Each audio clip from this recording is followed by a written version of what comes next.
Ya. Assalamualaikum warahmatullahi wabarakatuh. Selamat pagi. Perkenalkan kami kelompok 7 dengan anggota Fauzia Rahab, Linda Fitriana, Randy Ahmad Ridwan, dan Paris Andrianto, serta Dera Desiana Patona.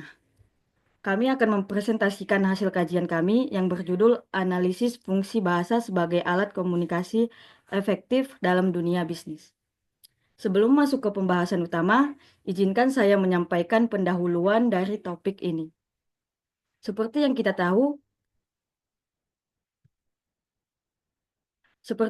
tahu, bisnis merupakan kegiatan penting yang melibatkan individu maupun organisasi untuk mencapai keuntungan.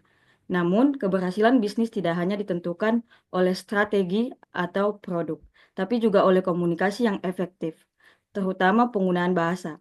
Bahasa tidak hanya menjadi alat untuk menyampaikan informasi, tapi juga memainkan peran besar dalam membangun hubungan profesional, meyakinkan mitra kerja, serta menjaga reputasi perusahaan. Dalam konteks penulisan karya ilmiah di bidang bisnis, penggunaan bahasa yang tepat dan sesuai kaidah juga sangat penting. Sayangnya, masih banyak penulis atau mahasiswa yang kurang memahami penerapan bahasa baku dalam tulisan ilmiah, sehingga memengaruhi kualitas komunikasi itu sendiri. Oleh karena itu, melalui presentasi ini, kami akan membahas bagaimana bahasa berfungsi sebagai alat komunikasi yang efektif dalam bisnis, serta bagaimana penerapannya dapat meningkatkan kualitas tulisan ilmiah dan hubungan profesional. Selanjutnya akan dilanjutkan oleh teman saya, Dera. Siap. Oke, terima kasih. Penerapan bahasa dalam bisnis. Next, Kak.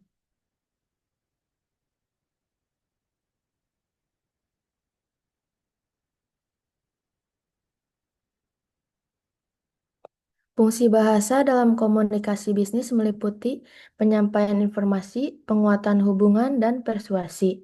Bahasa digunakan untuk menyampaikan ide dan hasil pemikiran yang berfungsi untuk menjelaskan berbagai aspek divisi bisnis seperti penjualan, pemasaran, dan manajemen. Selain itu, bahasa juga memainkan peran dalam membangun kepercayaan antara pihak-pihak yang terlibat dalam transaksi, serta dalam mendokumentasikan aktivitas yang terjadi dalam organisasi.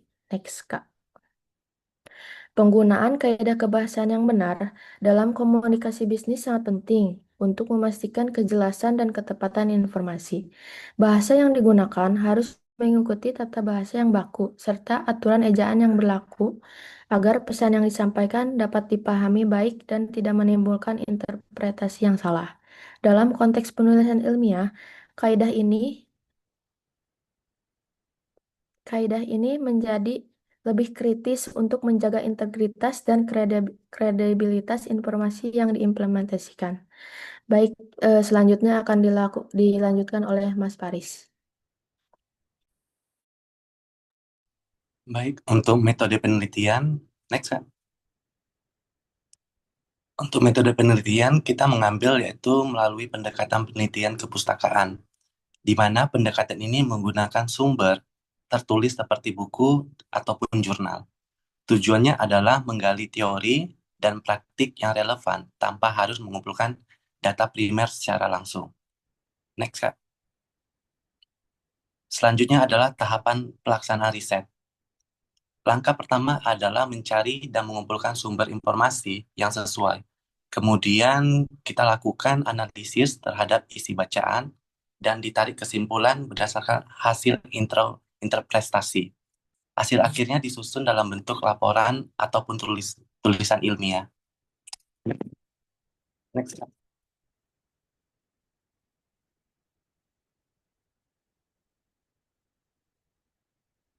Selanjutnya, selanjutnya klarifikasi dan penyaringan literatur. Setelah itu, sumber yang terkumpul diklasifikasikan dan disaring. Ini bertujuan agar hanya sumber yang relevan dan berkualitas yang dapat digunakan dalam metode penelitian atau penelitian selanjutnya. Selanjutnya akan disampaikan presentasi oleh Kak Linda. Oke. Terima kasih, Kak. Saya akan melanjutkan membahas mengenai hasil penelitian dan pembahasan. Pada bagian ini, kami akan memaparkan hasil analisa yang kami peroleh dengan fokus utama membahas fungsi bahasa sebagai alat komunikasi yang efektif dalam dunia bisnis. Berdasarkan sumber literatur yang kami peroleh, bahasa dalam konteks bisnis memiliki peran yang sangat penting dalam membangun hubungan yang kuat antara berbagai pihak yang terlibat dalam kegiatan bisnis, baik antara perusahaan dengan konsumen maupun antar rekan bisnis. Berikut adalah hasil studi pustaka yang telah kami lakukan. 1. Bahasa sebagai alat meningkatkan hubungan profesional. Menurut Mulyana, tahun 2007, bahasa tidak hanya berfungsi sebagai alat untuk menyampaikan pesan, tetapi juga sebagai sarana untuk meningkatkan hubungan profesional dalam dunia bisnis. Bahasa yang digunakan secara tepat dan jelas dapat membantu menciptakan kesan positif, meningkatkan kredibilitas, serta memperlancar komunikasi antara individu atau organisasi.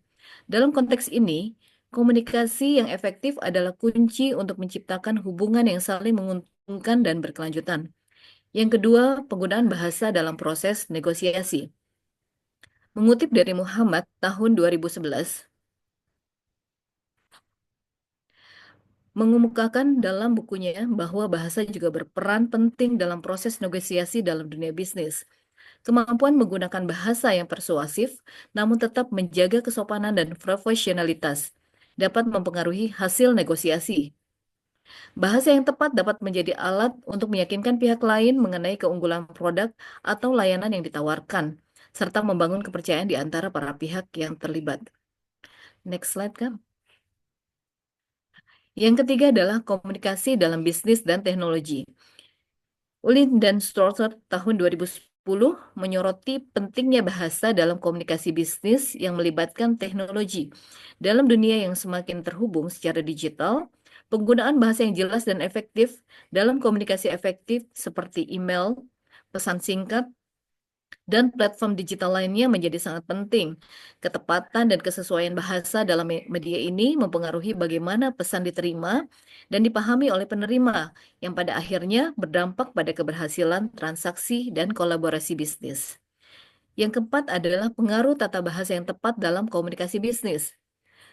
Pada Kamus Besar Bahasa Indonesia atau KBBI yang diterbitkan oleh Badan Pengembangan dan Pembinaan Bahasa tahun 2016 menyatakan bahwa penggunaan bahasa yang sesuai dengan kaidah bahasa Indonesia sangat mempengaruhi kualitas komunikasi dalam dunia bisnis. Penggunaan ejaan yang benar dan tata bahasa yang sesuai tidak hanya menunjukkan profesionalisme, tetapi juga menghindari potensi kesalahpahaman yang dapat merugikan pihak yang terlibat dalam komunikasi bisnis.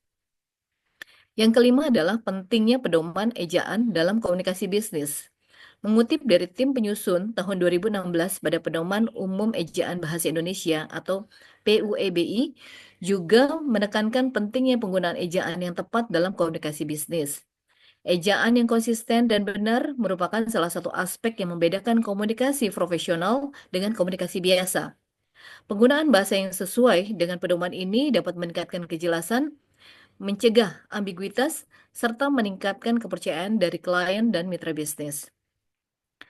Dari hasil analisa pustaka yang telah grup kami lakukan, bahasa memegang peranan yang sangat penting dalam dunia bisnis, baik dalam membangun hubungan profesional, menjalankan negosiasi, maupun dalam komunikasi berbasis teknologi.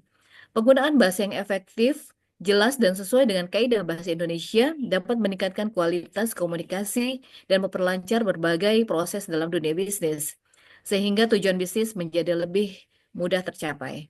Oke, selanjutnya akan dibahas mengenai kesimpulan oleh Kak Randy.